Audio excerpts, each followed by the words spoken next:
Hello everyone, welcome to our YouTube channel keep it simple. आज के video में हम बात करेंगे एनएससी यानी कि नेशनल स्टॉक एक्सचेंज के कुछ की इंडिसेस के बारे में, जिसकी एलिजिबिलिटी क्राइटेरिया और कुछ स्टॉक्स में बदलाव किए गए हैं। और ये जो चेंजेस हैं वो 31 मार्च 2022 से लागू होंगे। तो इस टॉपिक को हम इस वीडियो में डिटेल में डिस्कस करेंगे। और आगे बढ़ने से पहले अगर आपने अभी तक चैनल को सब्सक्राइब नहीं किया तो प्लीज सब्सक्राइब करके हमें मोटिवेट कीजिए। तो सबसे पहले अगर बात की जाए कि भाई जो ये एनएससी के डिफरेंट इंडेक्सेस होते हैं जैसे कि निफ्टी 50, निफ्टी नेक्स्ट 50, इनको प्रोवाइड कौन करता है?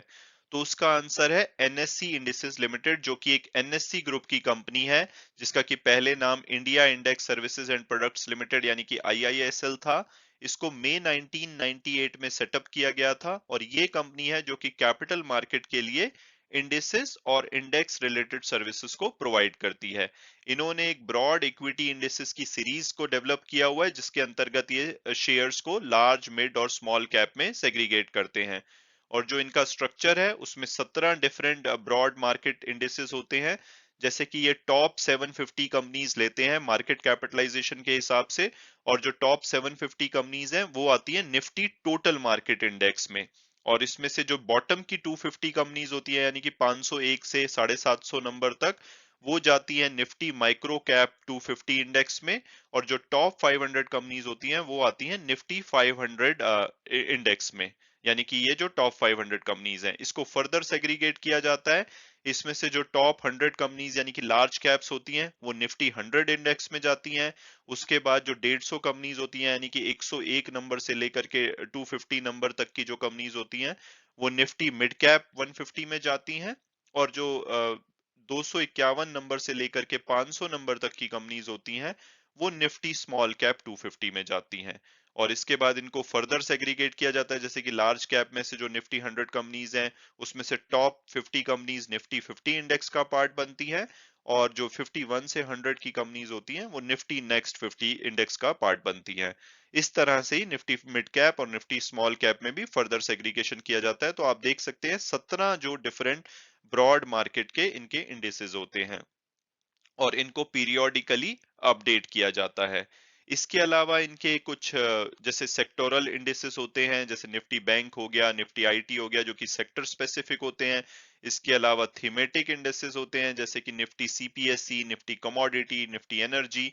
और कुछ स्ट्रेटेजी इंडेसेस होते हैं जैसे Nifty 100 equal weight, Nifty 50 PR 1 into inverse. इस तरह से इनके और भी डिफरेंट टाइप के इंडेसेस आते हैं।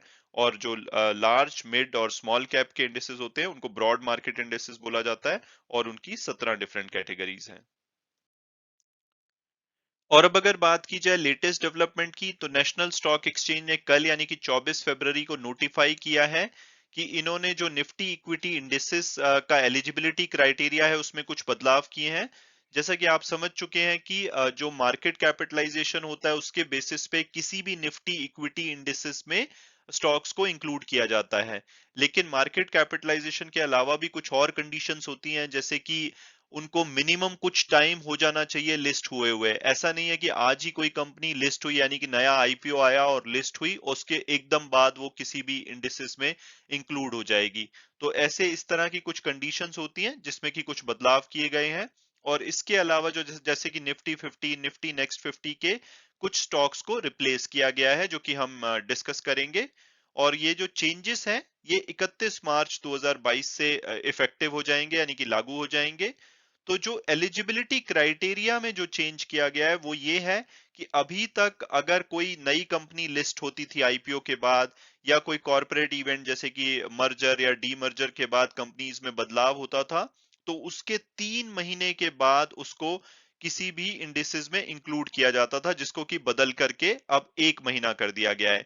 यानी कि मान लो कोई नई कंपनी आती है, जैसे कि पेटीएम का आईपीओ आया और पेटीएम लिस्ट हो गई, और उसके 1 महीने बाद उसको इंडिसेस में इंक्लूड किया जा सकता है, जबकि पहले वो 3 महीने मिनिमम उसके लिए वेट करना पड़ता था।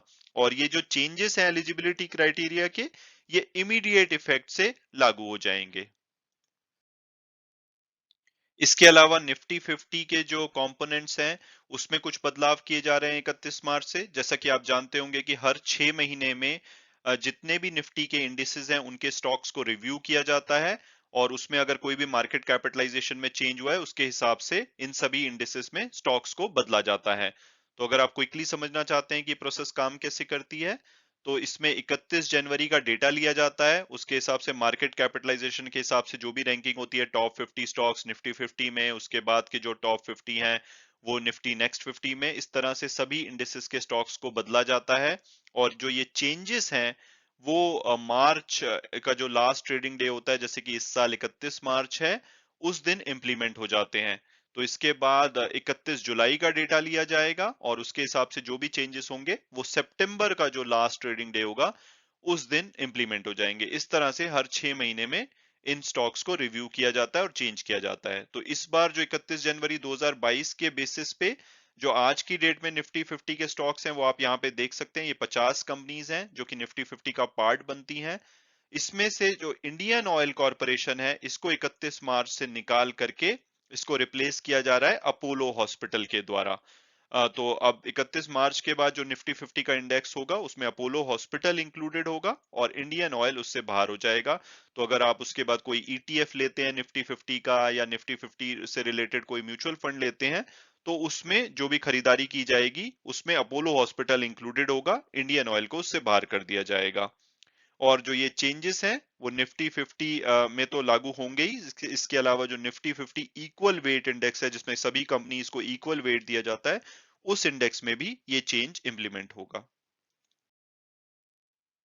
इसके अलावा सिमिलरली जो निफ्टी नेक्स्ट 50 इंडेक्स है उसके भी कुछ कंपोनेंट्स में बदलाव किए जा रहे हैं। आप देख सकते हैं जो भी कंपनीज येलो और ग्रीन में हाईलाइटेड हैं इसको निफ्टी नेक्स्ट 50 इंडेक्स से हटाया जाएगा 31 मार्च 2022 को। इसमें से पहली कंपनी अपोलो हॉस्पिटल, ऑब्वियसली क्योंकि इसका प्रमोशन हुआ है, इसका मार्केट कैपिटलाइजेशन बढ़ने की वजह से अब ये निफ्टी 50 का पार्ट होगा तो यहां से हट जाएगा और इसको रिप्लेस कर लेगा इंडियन ऑयल कॉर्पोरेशन लिमिटेड जो कि पहले निफ्टी 50 का था, वहां से डिमोट होकर के ये अब निफ्टी नेक्स्ट 50 का पार्ट बन जाएगा। इसके अलावा 5 कंपनीज हैं, Aurobindo pharma, HPCL, IGL, Jindal steel and power limited और यस बैंक, जिनको कि 31 मार्च 2022 से निफ्टी नेक्स्ट 50 इंडेक्स से हटा दिया जाएगा क्योंकि इनका मार्केट कैपिटलाइजेशन घट चुका है। पीछे आपने देखा होगा ये सभी स्टॉक्स काफी पिटे हैं और इनको रिप्लेस किया जाएगा एफएसएन ई कॉमर्स वेंचर्स लिमिटेड यानी कि नाइका, माइंड ट्री, 197 कम्युनिकेशन यानी कि पेटीएम, एसआरएफ लिमिटेड और जोमेटो के द्वारा। तो 31 मार्च 2022 के बाद ये पांचों कंपनीज इसमें इंक्लूड हो जाएंगी और येलो में जो हाईलाइटेड कंपनीज हैं वो इससे हट जाएंगी। इसके अलावा कुछ हल्के फुल्के बदलाव सेक्टोरल इंडिसेस जैसे कि निफ्टी ऑटो वगैरह में भी किए गए हैं जो कि 31 मार्च 2022 से लागू होंगे। मैं उम्मीद करता हूं कि आपको ये वीडियो पसंद आया होगा और आपने कुछ नया जाना होगा। Thanks so much for watching the video and God bless you all.